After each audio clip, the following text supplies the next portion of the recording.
Hello friends, ઇંગળાજ કિચનમાં તમારું સ્વાગત છે। આજે આપણે બનાવીશું તુવેરના દાણા અને રીંગણનું શાક।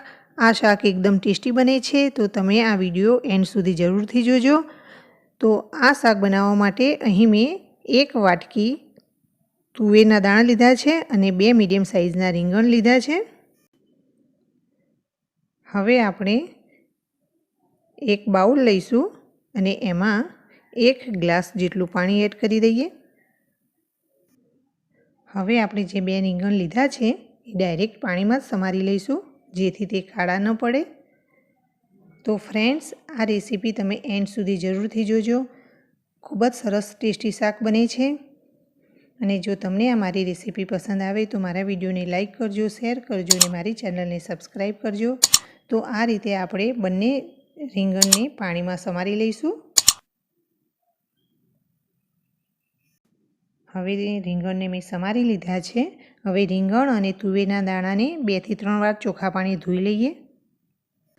હવે કુકરને ગેસ ઉપર ગરમ કરવા મૂકી દઈએ। એમાં 1 મોટી ચમચી તેલ એડ કરીશું અને પછી આપણે જે રીંગણ અને તુવેરના દાણા ધોઈને રાખ્યા છે તે એડ કરી દઈએ।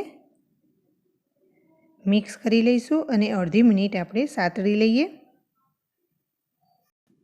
અડધી મિનિટ જેવું થઈ જાય પછી એમાં આપણે 1/4 ટીસ્પૂન જેટલી ખાંડ ઉમેરી દઈએ, જેથી તુવેરનો કલર લીલો જ રહેશે અને રીંગણ પણ થોડા તુરા હોય છે, તો એ રીતે એનો પણ ટેસ્ટ સારો આવે।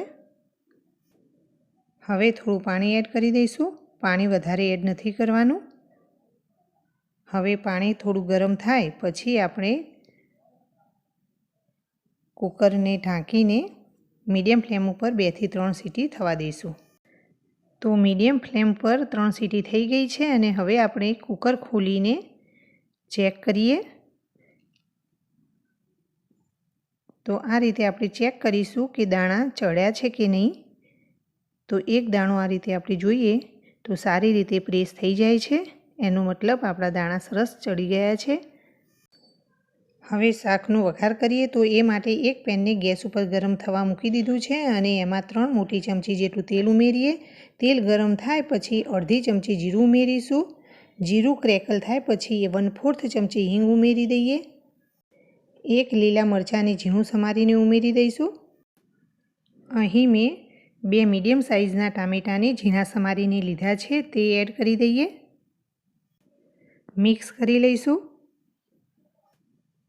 અહીં મેં 2 થી 3 ચમચી ઝીણું સમારેલું લીલું લસણ ઉમેર્યું છે। તમે સૂકું લસણ પણ લઈ શકો છો, પણ લીલા લસણનો ટેસ્ટ ખૂબ જ સરસ લાગે છે। મિક્સ કરી લઈએ। હવે એમાં સ્વાદ પ્રમાણે મીઠું એડ કરી દઈશું, જેથી ટામેટાં જલ્દીથી ચડી જાય। મિક્સ કરી લઈએ। એકાદી મિનિટ ચડવા દઈશું।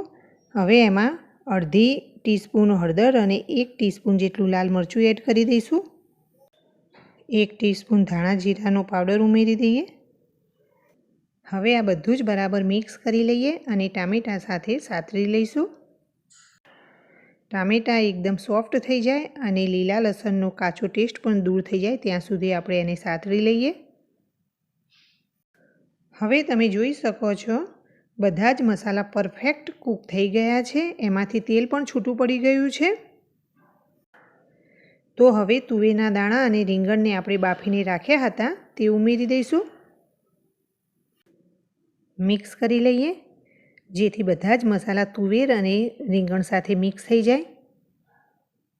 હવે આપણે એમાં થોડું પાણી એડ કરીશું। તમારે જે પ્રમાણે ગ્રેવી જોઈતી હોય એ પ્રમાણે પાણી એડ કરવું।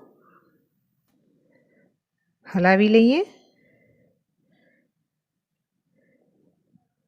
અને થોડીવાર માટે આપણે શાકને ચડવા દઈશું।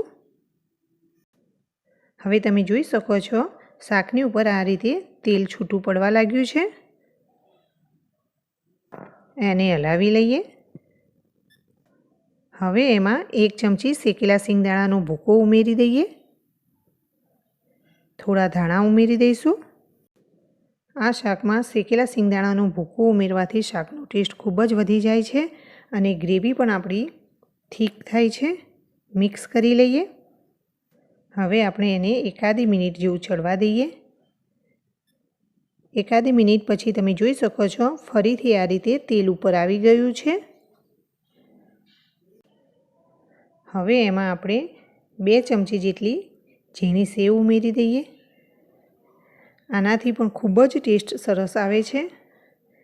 તો હવે આપણે મિક્સ કરી લઈએ અને અડધી મિનિટ પાછું ચડવા દઈશું।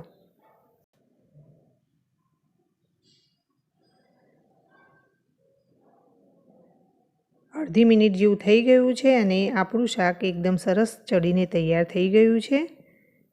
તમે જોઈ શકો છો આપણા શાકમાં હવે પાણી પણ નથી અને એકદમ સરસ બનીને તૈયાર થઈ ગયું છે। તેલ પણ એકદમ સરસ છૂટું પડી ગયું છે। એમાં થોડા ધાણા સ્પ્રિંકલ કરી દઈએ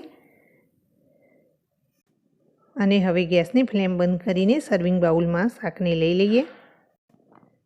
તો હવે આપણું તુવેર રીંગણનું શાક તૈયાર છે। તમે જોઈ શકો છો આપણું શાક એકદમ ખૂબ જ સરસ ટેસ્ટી બનેલું છે। તમે પણ આ રીતે જરૂરથી ટ્રાય કરજો અને તમારું શાક કેવું બને છે એ કમેન્ટ કરીને મને જરૂર જણાવજો। હવે એના ઉપર આપણે થોડા ધાણા સ્પ્રિંકલ કરી લઈએ અને થોડું લીલું લસણ સ્પ્રિંકલ કરી દઈશું।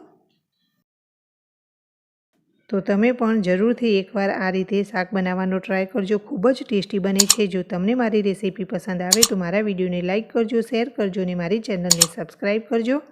Thank you for watching.